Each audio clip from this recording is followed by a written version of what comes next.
Hello and welcome to the Sanitarium.FM YouTube channel for another indie game review here. I am the Pretty Cyborg and I will be reviewing a game called Forge of Gods today. This is a free-to-play RPG that is up on Steam and has been now for a little while. It comes in many languages: English, French, German, Spanish and Russian, even though English is the one that has the interface full audio and subtitles. There's no full audio for the other languages, although all of them do come with the interface and the subtitles. So if you're playing the game in one of the other languages, even though you might miss out on the audio, you will still know what's going on because all the text will be there on screen for you. The game was developed and published by the same person, Panoramic Inc. And as I say, it has been on the Steam page now for a little while. It is a free-to-play game. And what do we do in this game? This game basically has a set campaign, a sort of story mode in which you go along, you get to choose your hero at the beginning, and then you go along and you fight with some of your warriors against monsters, and every now and then you will come across souls which you capture, then you can use those souls to then make your own version of that creature to add to your army.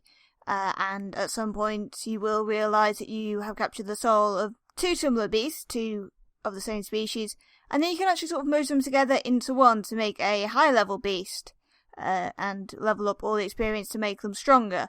And then after that you can sort of merge them together with other creatures, again of the same species, to make stronger ones, but they need to be at certain levels, and you also need to merge in other souls which you need to get.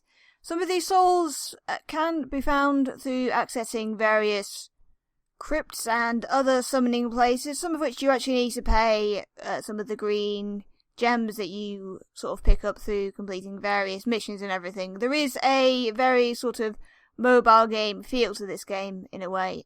You can buy currencies, you can earn these green gems, as I say, and then you can use them to have a chance at summoning a creature which is a bit rarer or a bit more powerful.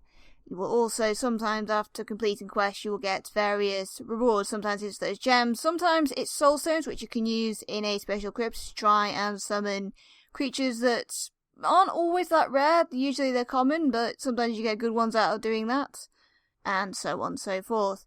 And then once you have actually gone through and completed a level, you can actually then choose to go back to that level, which will then be set up to a slightly harder difficulty, and will have a minimum level recommendation, so you can go through it and complete it again on a slightly tougher difficulty, and hopefully scoop some more souls. The game also has a wiki-like thing, which will give you information on particular creatures and particular souls that you can capture, and will actually tell you where you might be able to find them, as in which levels or which crypts, and also specifies with the levels on which difficulty and how rarely you may get that soul, as in you might commonly find it, or you might find it very, very hard for this particular soul to drop during a level, in which case it will tell you this.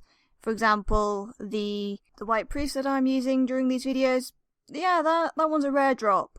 It took me a while to find another one of those, but I did find one, and then I combined it. So how do I really find this as a game? I honestly quite enjoy it. As I said previously, this game does have a slight mobile feeling to it, you know, the kind of free-to-play games that you get on mobile platforms. But out of all the games that I've covered that have been like that, I must say this is the first one that I played, and to be honest, actually kind of forgot about that for a while.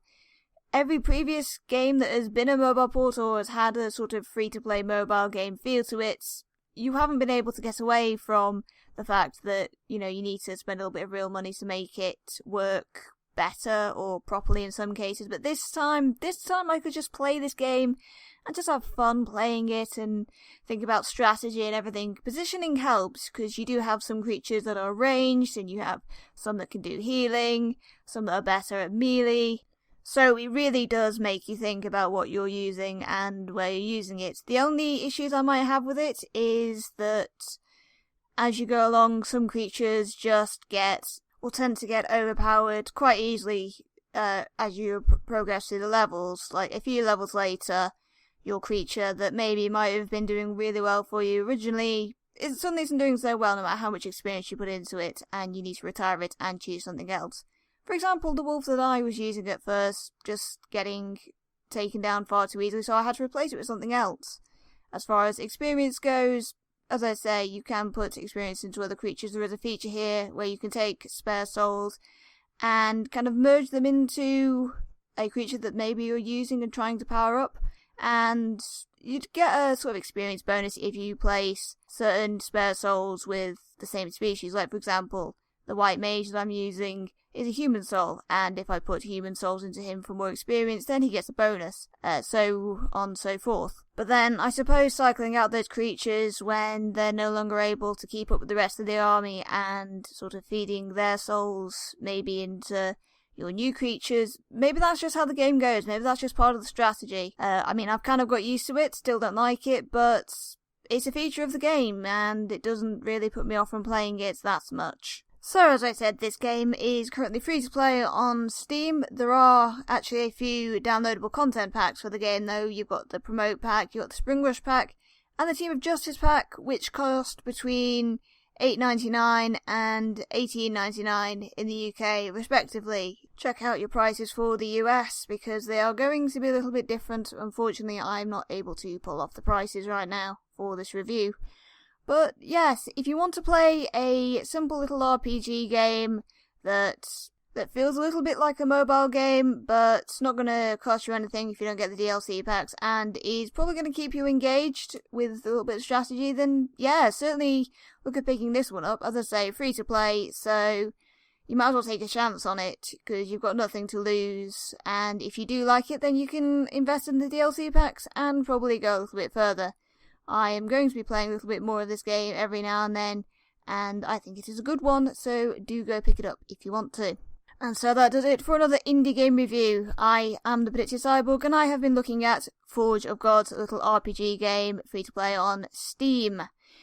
Remember, stay tuned to this YouTube channel for more video game reviews, news videos from Mr. Dimebot and myself sometimes, and tune in to our radio at our website www.Sanitarium.FM, and find us on our Discord to come and chat to us and just have some general fun. I've been the Predictive Cyborg, and I will see you next time. Bye bye.